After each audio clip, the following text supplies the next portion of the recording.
Hello, this is William McKissock with Schooley Mitchell, your expense reduction specialist. And remember the word of caution, this is not my day job. I'm not a professional interviewer. It's my way of giving back to the community and helping promote local businesses and charities. And this morning I have with me Blake Guthrie with Outback Bowl. Good morning, Blake.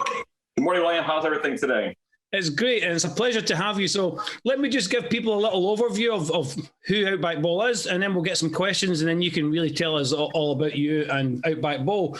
So Blake Guthrie is the Director of Community Partnerships at Outback Bowl, which is on its New Year ball game, its 36th New Year ball game at Raymond James Stadium. And for those of you who don't know, it's between the Big Ten College Conference and the SEC College Football, which is new to me. I don't really understand some of this American stuff, but here we go. So, Blake, tell me a little bit about yourself and how you kind of came to where you are.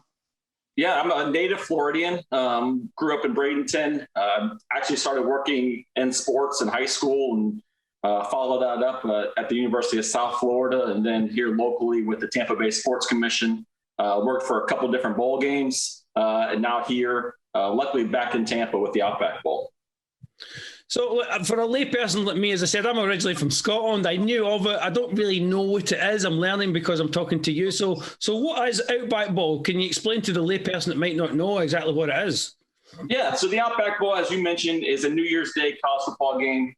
It's obviously a celebration of what those two teams that are participating did throughout the year. And our goal really is to be an economic engine for the Tampa Bay community and showcase Tampa Bay internationally and nationally on ESPN, as well as really make a significant financial contribution to those teams that are participating, and then provide a safe and educational, unique experience for those student athletes. So again, that's been our mission here for 35 plus years, and getting excited about our 36th one coming up here soon. So obviously your job is to generate interest and generate money towards the Outback Bowl.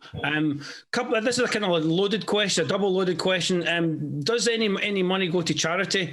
And do you start with any money in your budget at the beginning of the year? Yeah, so again, in 2016, we actually started a charitable giving initiative, which now provides $500,000 a year to local charities. This past year, again, obviously a year where that was needed more than ever. We touched about 70 charities with that money. And then our fiscal year, which starts February 1st, we've already given away over $400,000 of that money as of now. So again, we're going to pass the $2.5 million mark this year. So we're very proud of that kind of impact that we're making on those that need it the most in our community. Yeah, and hopefully by New Year's Day, with the vaccines being rolled out, we should be able to see Raymond James with a full stadium again. Yeah, absolutely. I think that's the plan across. Again, obviously, I read it more than anybody, but there's a lot of NFL teams, college teams that are planning on having full stadiums. And again, I missed kind of the second half of your question last about the budgets. But yes, we do start on my side. I do our VIP club memberships. We start at zero on January 2, and that's what I do all year long, is try to not only renew our current list of members, but this is my go-to time and finding new people to get involved. And really what we're trying to do is get all our folks signed up and back on board before our Saddlebrook event, which we call Summer Splash, which typically takes place the first weekend after Memorial Day, which will be June 5th and 6th of this year. Fantastic. So you talked about the economic development prospects for Tampa Bay and showcasing Tampa Bay. So you mentioned ESPN and other big TV channels, sports channels. So what does that look like? What do you mean by that? Yeah. So again, for example, this year and last year, just because they're off the top of my head, that we have about 4 million viewers that tune in to watch our game.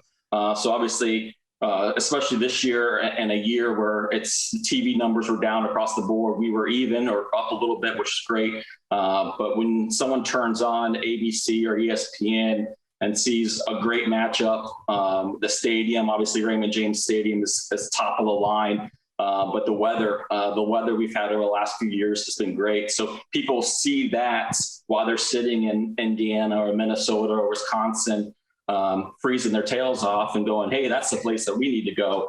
And so we're trying to help our local hotel partners. Obviously, our Clearwater, St. Pete, Tampa, what we do for the local hospitality community. And that's the kind of the impact that we want to have on those folks, is really kick off the year in a great way for them.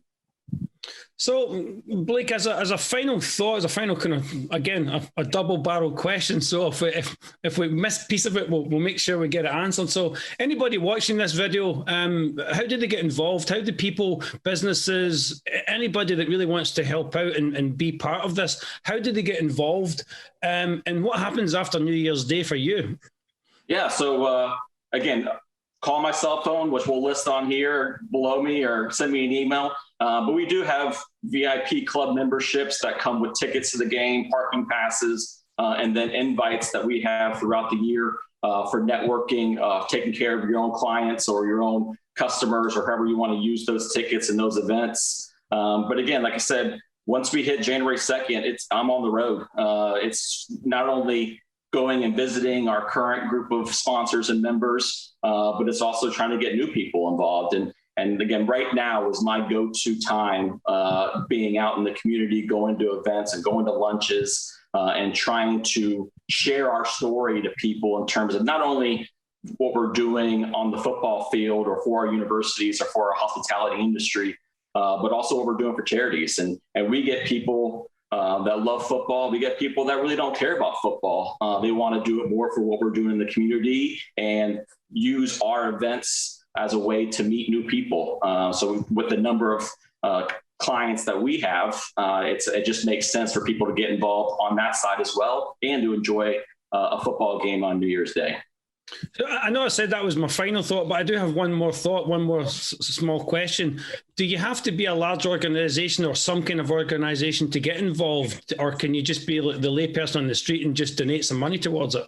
Yeah, so we do have individuals that are part of the membership, but we also just sell individual tickets. Once we get closer to the end of the year, we put our tickets on sale on Ticketmaster.com, just like any other events. But obviously, we save the best tickets for ourselves, for our people that can get involved all year long. But there's obviously tickets available for the general public to purchase, especially when people find out which two teams we have selected to play in the game. And that typically happens on that first Saturday and Sunday in December is when team announcements take place.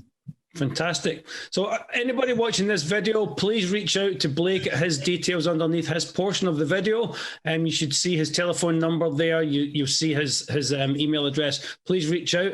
As you see, he's a very likable guy. Get with him and donate money to this very worthwhile cause. Blake, thank you very much for coming on the show.